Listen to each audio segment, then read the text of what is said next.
Hello friend, welcome to BPSC platform. आज हम medieval history की इस लेक्चर सीरीज में डिस्कस करने वाले हैं सैयद और लोदी डायनेस्टी। हमने पिछले वीडियो में देखा था तुगलक डायनेस्टी का किस तरह से पतन हुआ और तुगलक डायनेस्टी के लास्ट रूलर जो हमारा था नसीरुद्दीन मोहम्मद, ठीक है। उसके बाद आपने देखा दौलत खां गद्दी पे बैठता है, तो उसके बाद उसका हत्या करके जो सैयद डायनेस्टी का नींव रखता है खिज्र खां, उसके बारे में हमने देखा था। खिज्र खां जो कि सैयद वंश के संस्थापक के रूप में जाना जाता है। और तैमूरलंग जब दिल्ली को लूटा तैमूरलंग, उसके बाद जब तैमूरलंग वापस लौट रहा था तो खिज्र खां को अपॉइंट किया था मुल्तान, दिल्ली, तिपालपुर, लाहौर, इन सब क्षेत्रों के लिए उसे नियुक्त किया गया था, ठीक है। लेकिन बाद में ही सैयद खिज्र खां ने सैयद वंश की नींव डाली, एक दिल्ली सल्तनत पर एक नए वंश की नींव डाली। जैसा कि हमने देखा गुलाम वंश, हमने देखा खिलजी देखा, हमने तुगलक देखा, अभी हम सैयद वंश को देखेंगे। और सैयद वंश बहुत ही छोटा टॉपिक है, ये हमारा 15 से 20 मिनट में हम पूरे इसमें 4 शासक 5 शासक है उन सबको देख लेंगे। ज्यादा महत्वपूर्ण टॉपिक नहीं है, आपके प्री के लिए थोड़ा सा महत्वपूर्ण है लेकिन आपके ऑप्शनल के लिए थोड़ा सा भी महत्वपूर्ण नहीं है। साथ साथ हम बात करेंगे लोधी डायनेस्टी, ये भी आपका उतना ज्यादा महत्वपूर्ण टॉपिक नहीं है मेंस के अगर हम देखते हैं तो, लेकिन फिर भी हम दोनों को पढ़ना है हमें, क्योंकि इससे एमसीक्यू आते हैं बहुत सारे, तो उन दोनों को हमें देखना है। तो सैयद डायनेस्टी और लोधी डायनेस्टी का आज हम कुछ पार्ट को खत्म करेंगे। बेसिकली सैयद डायनेस्टी को तो हम आज खत्म कर देंगे, लेकिन लोधी डायनेस्टी का एक और पार्ट आएगा कल के वीडियो में। तो कल हम पूरे लोधी डायनेस्टी को खत्म करने के बाद हम लोग दिल्ली सल्तनत का जो एडमिनिस्ट्रेशन है, दिल्ली सल्तनत का जो क्या उसका रिलीजियस हिस्सा रहा, क्या उसका पॉलिटिकल तो हमने ऑलरेडी देख लिया। तो जो भी चीजें हैं कल्चर इंपॉर्टेंस है सब कुछ देखेंगे, दिल्ली सल्तनत का प्रशासन, इन सब चीजों को। तो वो बड़ा बड़ा टॉपिक होगा, ठीक है। वो कम से कम 3-4 वीडियो में जाएगा, तो हमारे जाकर दिल्ली सल्तनत पूरी तरह से खत्म होगा। तो आइए स्टार्ट करते हैं आज के वीडियो को। और स्टार्ट करने से पहले आपको पता होना चाहिए कि हमारा ये जो वीडियो है आपका 6 PM डेली आपको आएगा ये वीडियो, इस बात को ध्यान रखिएगा। 6 PM डेली आपको वीडियो रिकॉर्डेड सेशन आपको पर मिल जाएगा। तो आप डेली इसी टाइम में आप देखिए 6 PM डेली आपको रिकॉर्डेड वीडियो मिलता है हिस्ट्री ऑप्शनल का, ठीक है। और आपको 10 बजे डेली आपको मिल रहा है वीडियो बिहार ज्योग्राफी का, ठीक है। तो अभी हमारा बिहार स्पेशल चल रहा है, आपको पता होना चाहिए बिहार स्पेशल कोर्स 198 का है और इसमें हम पूरे बिहार को एक्सटेंसिव कवर करेंगे, हर एक पूरे थ्रू आउट सिलेबस हम चीज़ों को डिस्कस करने वाले हैं। तो अभी बिहार स्पेशल में हमारा ज्योग्राफी चल रहा है जो कि 10 बजे है, तो उस चीज़ को आप डेली वीडियो को देखें। फिर हमारा रोज आपका बिहार करेंट अफेयर आ रहा है तो उस वीडियो को देखें।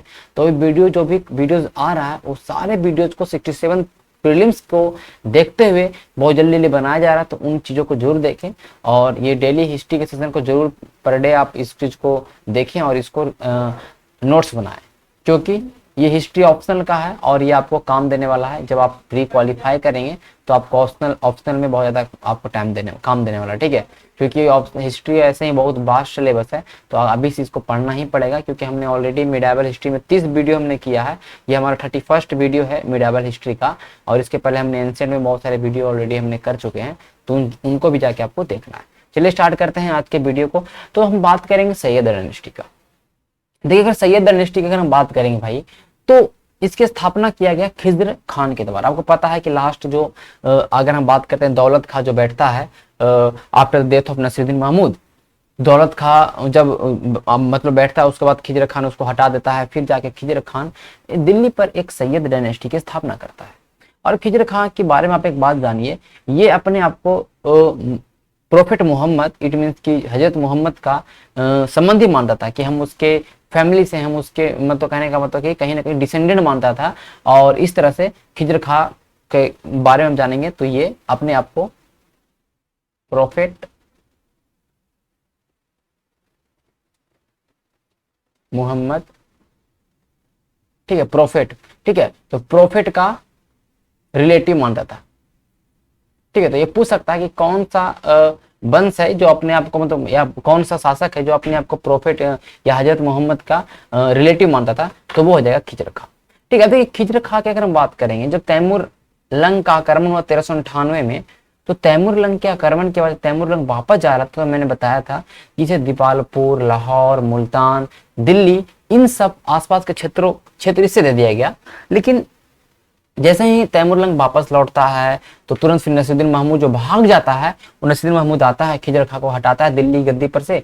हालांकि मुल्तानपुर वाला क्षेत्र में रहता है, दिल्ली गद्दी पर से हटा देता है और फिर तरह से शासन मतलब करने लगता है। लेकिन after the death of Nasiruddin Mahmud, लेकिन नसीरुद्दीन महमूद का डेथ हो जाता है, तब उसके बाद दौलत खां उस पूरे कहने का मतलब कि दिल्ली सल्तनत के बागडोर को संभालता है। लेकिन बहुत सारे नोबल्स जो हैं, जो अमीर वर्ग हैं, वो कहीं ना कहीं दौलत खां को पसंद नहीं करते हैं। तब जाकर खिजर खां को बुलाता है लाहौर से, और फिर लाहौर से खिजर खां आता है और उसके बाद इसको गद्दी पे हटा के खिजर खां सैयद वंश की स्थापना करता है। इसलिए खिजर खां कभी भी सुल्तान को उपाधि नहीं लिया। अब ये समझिए खिजर खां रैयत ए आला की उपाधि लेके कहीं ना कहीं कंफर्टेबल था, तो टाइटल ऑफ सुल्तान कहने का मतलब कि एज्यूम नहीं किया।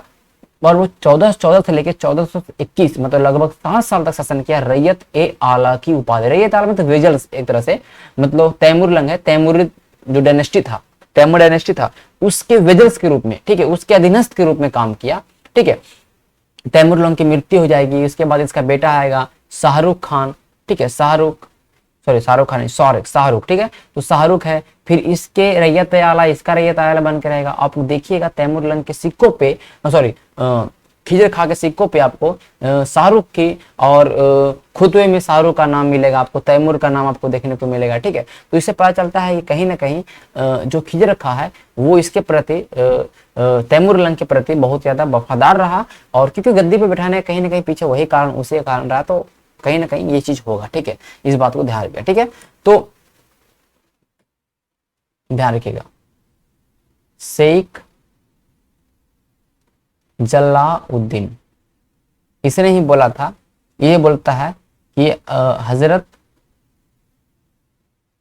मोहम्मद का वंशज। ठीक है, तो खिजर खां के बारे में ज्यादा नहीं पढ़ना है, कुछ ज्यादा महत्वपूर्ण नहीं है, बस इतना सफिशियंट है। ठीक है, अब देखिए मुबारक शाह, इसके बाद गद्दी बैठेगा इसका बेटा मुबारक शाह 1421 से लेकर 1434 तक।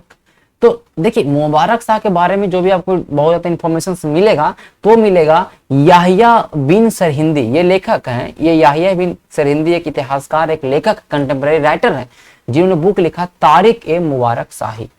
तो Yahiya bin Sirhindi famous historian of his time, जिसने बुक को लिखा है तारिक ए मुबारक शाही, तो उसमें इसने इसके रेंज के बारे में बताया कि इसके शासनकाल में क्या क्या चीजें हुआ।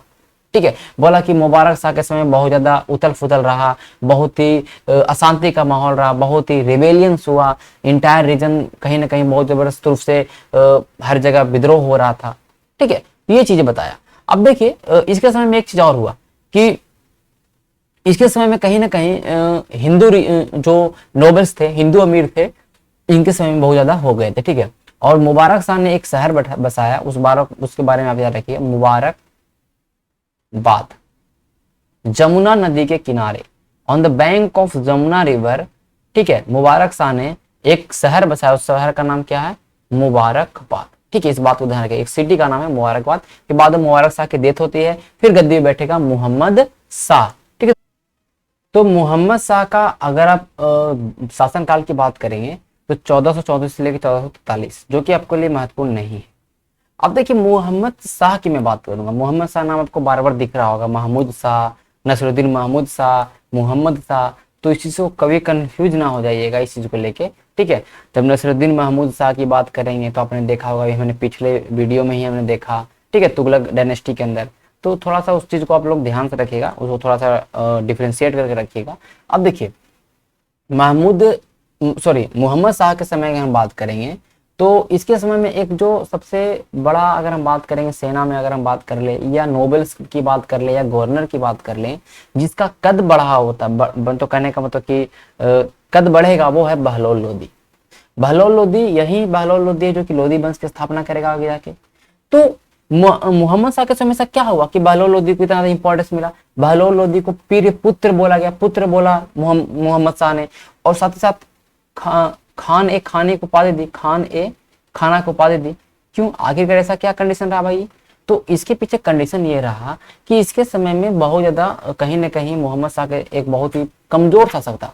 ठीक है, वेरी वीक रूलर की अगर हम बात करते बहुत कमजोर शासक था, और जो रियल अथॉरिटी था सुल्तान का, वो हार्डली दिल्ली के आसपास के क्षेत्र में 40 किलोमीटर के क्षेत्र में ही था।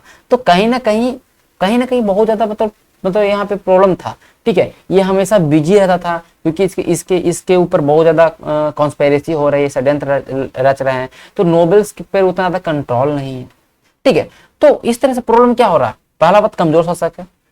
दिल्ली सल्तनत ऑलरेडी पूरा सिमट करने का सिमट चुकी है या सिकुड़ चुकी है इसकी सल्तनत, ठीक है। फिर हम बात करेंगे इसी समय नोबल इसके प्रति बहुत ज्यादा कॉन्स्पिरेसी कर रहे हैं। तो इस सब चीज में इतना प्रॉब्लम होता है कि इसमें बहुत सारे रिबेल होते हैं, बहुत सारे विद्रोह होते हैं। कटेहर हो गया, पदाऊं हो गया, इटवा हो गया, ग्वालियर हो गया, काम्पिल हो गया, इन हर क्षेत्रों में मेवात हो गया, सब जगह विद्रोह होता है। लेकिन उस विद्रोह में एक बार मालवा के शासक के द्वारा अटैक किया जाता है, मालवा के शासक द्वारा अटैक किया जाता है। तब इस विद्रोह में बहलोल लोदी की हेल्प से कहीं ना कहीं कुछ इसके हेल्प से कहीं ना कहीं, जो कि बहलोल लोदी लाहौर और सरहिंद का गवर्नर था, लाहौर और सरहिंद का गवर्नर था बहलोल लोदी, तो वो हेल्प करता है मोहम्मद शाह को, तब कुछ जाके मतलब कहने चीजें कंट्रोल में होती है। लेकिन फिर भी इस चीज को समझिएगा कि मोहम्मद शाह के शासनकाल के अंतिम समय में बहलोल लोदी दिमाग लगाता है, बहलोल लोदी दिल्ली को कब्जा में करना चाहते हैं। क्योंकि देखिए जब भी शासक कमजोर होगा तो कहीं ना कहीं, चाहे वो नोबेल्स हो, चाहे कोई सेनापति हो मौजूद, तो वो कहीं ना कहीं ट्राई करेगा उस चीज को कंट्रोल करने के लिए, सल्तनत को हथियाने के लिए। तो वही बहलोल लोदी के द्वारा ट्राई किया था, लेकिन वो फेल हो जाता है, वो दिल्ली को कैप्चर नहीं कर पाया था, इस बात को ध्यान रखिएगा। लेकिन अब देखिए ध्यान रखिएगा, इसकी डेथ के बाद जो गद्दी पे बैठेगा वो बैठेगा अलाउद्दीन शाह, अलाउद्दीन आलम शाह या अलाउद्दीन शाह, और ये last ruler of the Syed dynasty. ये बहुत ही कमजोर, ये एकदम प्लेजर लविंग सुल्तान है, इसको सुख शांति चाहिए, ठीक है। भोग विलास में हमेशा ये लिपटा हुआ है, कमजोर शासक है, इसके पास कोई दिमाग है ही नहीं, ये बदायूं में रह रहा है, दिल्ली सल्तनत को छोड़ के भैया ये बदायूं में रह रहा है, ये कंडीशन है, ठीक है। अब देखिए अब समझिएगा अगर बात को, तो इसका जो वजीर था हामिद खां, इसका एक वजीर है हामिद खां, तो कहीं ना कहीं जो इसका वजीर हामिद खां है वो, अगर हम बात करेंगे तो बहलोल लोदी को जब ये बदायूं में रहता है तो उसके बाद वजीर उसका हामिद खां बुलाता है कि नहीं आप आइए, यहाँ पे चीजें संभल नहीं रहा है तो आप आइए, लेकिन कोई इसका ध्यान नहीं होता है और ये बदायूं में ही रहता है, ठीक है। इस बात को ध्यान रखेगा। और साथ साथ बात इसलिए बदायूं में रहने के पीछे कारण भी है कि बहलोल लोदी से डर रहा है कि बहलोल लोदी एक बार ट्राई कर चुका है दिल्ली को हथियाने का, कहीं ना कहीं हमें भी मार देगा और हथिया लेगा, तो इसलिए हमेशा ये कहाँ रहता है, बदायूं में रहता है। तो इसको कोई शासन राजपाट से कोई मतलब है नहीं, इस बात को ध्यान रखिएगा।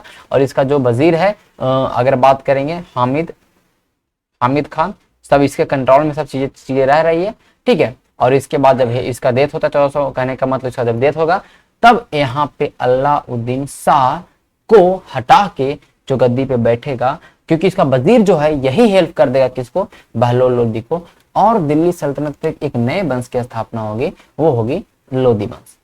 कोई महत्वपूर्ण नहीं है, पूरे चारों कुछ भी महत्वपूर्ण नहीं है, लेकिन मुझे पढ़ाना था क्योंकि मैं चीजें बीच में आपका स्किप नहीं कर सकता। इस बात को ध्यान रखिएगा कि आपको सब कुछ समझना है, ठीक है। आगे चलते हैं, हम आते हैं लोदी डायनेस्टी के बारे में, ठीक है। एक सेकंड, हाँ, तो अब हम देखेंगे किसके बारे में, लोदी डायनेस्टी के बारे में। ये भी उतना ज़्यादा महत्वपूर्ण नहीं है, लेकिन थोड़ा सा इसके लास्ट में अगर हम बात करेंगे तो लास्ट में इब्राहिम लोदी, वो थोड़ा महत्वपूर्ण है। सिकंदर लोदी एक बहुत ही क्रूर शासक, वो थोड़ा सा महत्वपूर्ण है। तो हम लोदी वंश के बारे में पढ़ेंगे तो हम लास्ट में देखेंगे कि किस तरह से लोदी वंश के 1526 में इब्राहिम लोदी के साथ युद्ध होगा बाबर का, और मुगल वंश की स्थापना होगी, तो इसलिए लोदी वंश थोड़ा सा महत्वपूर्ण है। अब देखिए लोदी डायनेस्टी की अगर बात करेंगे तो ये गिलवाई कबीला के सहुखेल शाखा के अफगान थे, ठीक है। तो दे वेर अफगान, तो अफगान ये है, ये कौन से वंशज के हैं, तो अफगानी है, ठीक है। तो प्रथम अफगान वंश दिल्ली पे है तो वो है लोदी डायनेस्टी, और द्वितीय अफगान वंश शेर शाह सूरी के समय में होगा, जो आप देखिएगा हुमायूं के टाइम में शेर शाह सूरी जो बीच में आता है, जो बीच के गैप में, तो शेर शाह सूरी भी क्या था, एक अफगानी शासक था, तो द्वितीय अफगान वंश उसको बोलेंगे, इसको बोलेंगे first Afghan dynasty, that is Lodi dynasty. तो देखिए लोदी डायनेस्टी बेसिकली घोड़े के व्यापारी थे, दिल्ली सल्तनत में आते हैं धीमा धीमा। आप देख सकते हैं कि गवर्नर के पद पे आप देख सकते हैं कि सरहिंद और लाहौर का गवर्नर है मोहम्मद शाह के समय में। देख सकते हैं कि जब नसरुद्दीन महमूद के समय, आप अगर हम बात करेंगे 1400, ये ध्यान रखिएगा 1246 से लेकर 1265 का जो टाइम पीरियड है, इस समय नसरुद्दीन महमूद के समय, नसरुद्दीन महमूद के समय, बलबन के पहले जो शासक था दिल्ली सल्तनत का, सलेब डायनेस्टी का, उसके समय लगभग 3000 अफगान सैनिकों को भर्ती किया गया था मंगोलों से निपटने के लिए। तो उस समय से अफगान लोग बढ़ने लगे, अफगान नोबल्स बढ़ने लगे। और सबसे ज्यादा अगर हम बात करें अफगान नोबल्स, तो वो सैयद डायनेस्टी के समय में थोड़ा मजबूत हो गए। और इसी तरह से लोदी आपने देखा कि बहलोद लोदी ने किस तरह से लास्ट जो अलाउद्दीन शाह था उसको मतलब कहने का मतलब हत्या करके लोदी वंश की स्थापना करती है। इस बात को ध्यान रखिएगा। टाइम पीरियड आपको जरूर याद रखना, ऊपर वाला 1451 से लेके 1526 तक ये टाइम पीरियड है, इस बात को ध्यान रखिएगा। अब देखिए 3 शासक है इसमें, बहलोल लोदी, सिकंदर लोदी और इब्राहिम लोदी। बहलोल लोदी को हम इसलिए पढ़ेंगे क्योंकि इसने स्थापना किया, इसका राजतत्व का जो थ्योरी है वो थोड़ा सा हमें समझने लायक। सिकंदर लोदी को इसलिए पढ़ेंगे बहुत ही क्रूर शासक है, ठीक है, आगरा शहर का स्थापना करेगा, ये भी आपको देखने को मिलेगा। इब्राहिम लोदी अंतिम शासक है और दिल्ली सल्तनत का अंतिम शासक, ये भी सबसे महत्वपूर्ण बात है। ये बाबर से इसका युद्ध होगा, ये भी बहुत बड़ी बात है। तो इन तीनों को थोड़ा थोड़ा हम समझेंगे, ठीक है, जो महत्वपूर्ण रहेगा हमारे मेंस के लिए उन चीजों को समझेंगे, ठीक है। बाकी इसके ऊपर जितने भी हमारे दिल्ली सल्तनत के ऊपर जितने भी पॉलिटिकल को लेके जितना भी हमारा हिस्ट्री ऑप्शनल के सवाल बनेंगे उसको हम लोग सोल्व करेंगे एक क्लास में, देखेंगे कि कौन कौन से सवाल पूछे जा चुके हैं और उसको सोल्व कैसे किया जाएगा, कैसे आंसर राइटिंग किया जाएगा, वो हम एक वीडियो में देखेंगे, ठीक है। क्यों, पहले हम देखेंगे पॉलिटिकल पूरे दिल्ली सल्तनत का, फिर जो हमारा दिल्ली सल्तनत में हम जो पढ़ने वाले हैं एडमिनिस्ट्रेशन सबसे महत्वपूर्ण जो बात है उसका हम लोग अलग से आंसर राइटिंग करेंगे, ठीक है। तो हमारा आ गया लोधी डायनेस्टी। अब देखिए भाई बहलोल लोदी के बारे में समझेंगे। बहलोल लोदी बहुत ही एक समझ लीजिए कि शासक, इसने गद्दी पे बैठा 1451 से 1489 तक के। तो पहला बात इसके बारे में यही जानिए कि लोदी वंश का संस्थापक, पहला अफगान वंश का पहला शासक, सबसे ज्यादा दिन तक शासनकाल करने वाला कौन रहा, बहलोल लोदी पूरे दिल्ली सल्तनत में। देख लीजिए 1451 से लेकर 89, मतलब लगभग 38 साल तक शासन किया दिल्ली सल्तनत में, अभी तक कोई नहीं किया था भाई, इस बात को ध्यान रखिए, ठीक है। और पूरे दिल्ली लोधी डायनेस्टी का आप देख सकते हैं कि टाइम पीरियड तो लगभग 76 साल है, ठीक है। तब देखिए अफगान ट्राइब का है, ठीक है, लोधी, इसका बहलोल खान लोधी नाम है। ये आप देख सकते हैं कि लाहौर के गवर्नर के पद से लेके धीमा धीमा आगे बढ़ते बढ़ते ये आज दिल्ली सल्तनत का शासक बन चुका है। अब देखिए इसके बाद आपने देख रहे हैं कि आप इसके बाद सिकंदर लोधी, इब्राहिम लोधी गद्दी पे बैठेंगे, लेकिन हम इसके बारे में समझेंगे। तो अब देखिए चीजों को समझिएगा कि बहलोल लोधी जो है ये बहुत ही एक मतलब ये जो थ्योरी अपनाता है, इसका किंगशिप थ्योरी जो होता है वो होता है भाईचारा, भाईचारा और समानता। आगे हम थ्योरी बताएंगे, किंगशिप थ्योरी बताएंगे, वो अलग चीज है। भाईचारा और समानता का थ्योरी मतलब आप समझ रहे हैं बातों को, मतलब कि भाई हम सुल्तान हैं, हम सुल्तान हैं, लेकिन ऐसा नहीं है कि हम एकदम डिवाइन का जो थ्योरी था, किंगशिप जो डिवाइन का थ्योरी था, जो आपने देखा दैवीय उत्पत्ति सिद्धांत की जो सुल्तान होता है वो मतलब ईश्वर का एक तरह प्रतिनिधित्व है पृथ्वी पर, वो ऐसा नहीं माना। बड़ा देखो हम first among equal, first among equal मतलब कहने का मतलब कि सब लोग, एक प्रजा है, एक अमीर है, सब बराबर है, एक सुल्तान है, सब बराबर, लेकिन हाँ हम उसमें सबसे पहले हैं, हम बराबर है लेकिन हम उसमें क्या है, फर्स्ट हैं। तो फर्स्ट अमॉन्ग इक्वल का जो किंगशिप थ्योरी इसने अपनाया, ठीक है। ये भाईचारा और समानता का जो थ्योरी अपनाया, इस बात को समझिएगा। अब देखिए भाईचारा और समानता का थ्योरी के पीछे कारण है क्या भाई, तो भाईचारा और जो समानता का थ्योरी, जो बंधुत्व और समानता पर जो काम किया, उसको आरपी त्रिपाठी बोलते हैं। कि जो बहलोल लोधी का जो राजतत्व का सिद्धांत था वो बंधुत्व और समानता को लेकर था, और वो अफगान कबीले के, क्योंकि कबीला का जो पत्ती है उसको दिखाता है, उस चीज को ये डोनेट करता है, ठीक है। इस बात को समझिएगा, क्योंकि क्यों नहीं, क्योंकि आप देखिए कि अफगान कहीं ना कहीं एक तरह से जो थे, एक तरह से कबीले स्वरूप से आए थे। तो जो कबीला का जो नियम रहता है, सब एकता रहना है, ठीक है, कोई उसमें बड़ा नहीं होता है। तो उसी तरह से इसलिए मोहम्मद शाह के द्वारा आप देख सकते हैं कि बहलोल लोधी को पीर पुत्र बोला, खाना बोला गया, ये तो अलग बात है, उपाधि है मनसद ए आली का। अब मनसद ए आली क्या है, समझिएगा बातों को। अब देखिए सुल्तान कभी भी थ्रोन पे नहीं बैठा, सुल्तान कभी भी सिंहासन पे नहीं बैठता था। जब भी कोई मीटिंग होते थे तो ये खुद एक चटाई पे बैठता था और सारे नोबल्स चटाई पे इस तरह से बैठते थे, ठीक है। अब ये देखिए सुल्तान एक कारपेट, एक कालीन पे बैठ रहा है, सारे में नोबल्स कालीन पे बैठ रहे, कोई नोबल्स खड़े नहीं रहे इसके सामने। तो ये देख सकते हैं सबको बराबर इज्जत दिया जा रहा है, रिस्पेक्ट दिया जा रहा है। तो कहीं ना कहीं बहलोल लोधी जो है ये कॉन्फिडेंस हो, कोऑपरेशन हो, रिस्पेक्ट हो अफगान नोबल्स का, कहीं ना कहीं बहुत अच्छे अमीएबल बिहेवियर के साथ कहीं उन कॉन्फिडेंस को जीता, ठीक है, उनको जागीर दिया, हाई ऑफिसर्स दिए, उनको दोस्त की तरह माना, और कहीं ना कहीं सब मतलब ये रहा कि कहीं ना कहीं उनको पूरे रूप से आप देख सकते हैं कि अफगान नोबल्स को कहीं ना कहीं अफगान नोबल्स के साथ किस तरह से डीलिंग करना है, व्यवहारिक जो नीति अपनाया वो आपको यहाँ पे समझ में आ रहा होगा। ठीक है, इसने यहां तक ये बोल दिया कि मैं कभी भी थोड़ा सा भी हेजिटेशन नहीं करूंगा अपने तरवान मतलब कहना अपना पगड़ी उतारने के लिए, मतलब अपना सिंहासन जो पहन उतारने के लिए, अगर मुझसे कोई गलती हो जाए तो। अगर मुझे अमीर को बोल रहा था कि अगर आपको लगे कि मैं इस सिचुएशन में सही नहीं हूं, मैं ऑक्युपाई नहीं कर सकता, इस चीज के काबिल में नहीं हूं, तो मुझे हटा दीजिए और मुझे किसी और गद्दी में बैठा दीजिए, मैं उस पर काम कर लूंगा। तो देख सकते हैं कि कहीं ना कहीं नोबल्स को कितना ज्यादा इज्जत दिया जा रहा है सर बात को। और इसलिए कहीं ना कहीं जो अफगान नोबल्स था उनका स्ट्रेंथ को इस्तेमाल किया अपने शासनकाल के समय में इसने। ठीक है, उनका कहीं ना कहीं रिस्पेक्ट उनसे प्राप्त हुआ, उनके कॉन्फिडेंस को जीता, ये आप देख सकते हैं। अब देखिए इसका बेटा आएगा सिकंदर लोदी, वो इससे खतरनाक, वो इन चीजों को नहीं बोलेगा भाई, वो सीधे सीधे जो सिंहासन बैठाएगा वो ऊंचा सिंहासन बनाएगा, सबको नीचे बैठाएगा, ये खुद ऊपर रहेगा, वो इनके थ्योरी के जस्ट अपोजिट कर देगा। ठीक है, इसके थ्योरी के जस्ट अपोजिट करेगा, बहुत ही क्रूर शासक रहेगा। इसके समय सिकंदर लोदी के समय में ये काम होता है कि उलेमा बोल लेता है कि बस करो सुल्तान, अब बस करो, और इतना हिंदुओं पर अत्याचार करता है सिकंदर लोदी, तो इसका उल्टा कर देगा। तो हम उन चीजों को समझेंगे आगे, अब जब हम सिकंदर लोदी को पढ़ेंगे, यहाँ तक आप चीज समझ में आ गया होगा। ठीक है, तो कहीं ना कहीं आप देख सकते हैं कि सोशल मीटिंग होता था तो sultan never set on the throne, कभी भी वो गद्दी पे नहीं बैठा। ठीक है, और न ही अपने नोबल्स को बोल रहा था कि आप खड़े रहें। ठीक है, साथ में बैठते थे, नीचे बैठता था, तो कहीं ना कहीं एक तरह से ये रिस्पेक्ट की बात की जा रही है। ठीक है, इसके समय में अगर हम बात करेंगे, बहलोल लोदी के समय में अगर हम बात करेंगे तो जौनपुर को जीता गया। ठीक है, जौनपुर जीता गया। और जब जौनपुर पे जब अटैक कर रहा है जौनपुर में, देखिए जौनपुर स्वतंत्र हो गया था, सैयद डायनेस्टी के पहले आपने देखा कि जौनपुर स्वतंत्र हो चुका है, कब, तुगलक समय है। तो जौनपुर पे जब आक्रमण करने के समय, जब ये कहने का मतलब ये हुआ कि ये ऐसा सुल्तान था भाई कि इसके लिए प्रतिदिन हर एक अफगान नोबल्स के घर से खाना आता था। अब समझ लीजिए कि अफगान नोबल्स जो अमीर वर्ग हैं उनके घर से खाना आ रहा है और सुल्तान उनके खाना को खा रहा है, तो रिस्पेक्ट होगा ना कि सुल्तान भाई सबके घर का खाना खा रहा है, सुल्तान सबको बराबर वैल्यू दे रहा है। ठीक है, इसके समय में अगर हम बात करें अपना कोई बॉडीगार्ड नहीं रखता था। ठीक है, ना कभी गद्दी पे बैठा, ना बॉडीगार्ड रखा, खाना रोज इसे घर से आ रहा है, मतलब अलग सुल्तानों के घर से आ रहा है, उनके घर से घोड़े आ रहे हैं। ठीक है, अब देखिए सैनिक जो है ये हमेशा सैनिकों को उतना नहीं रखता था।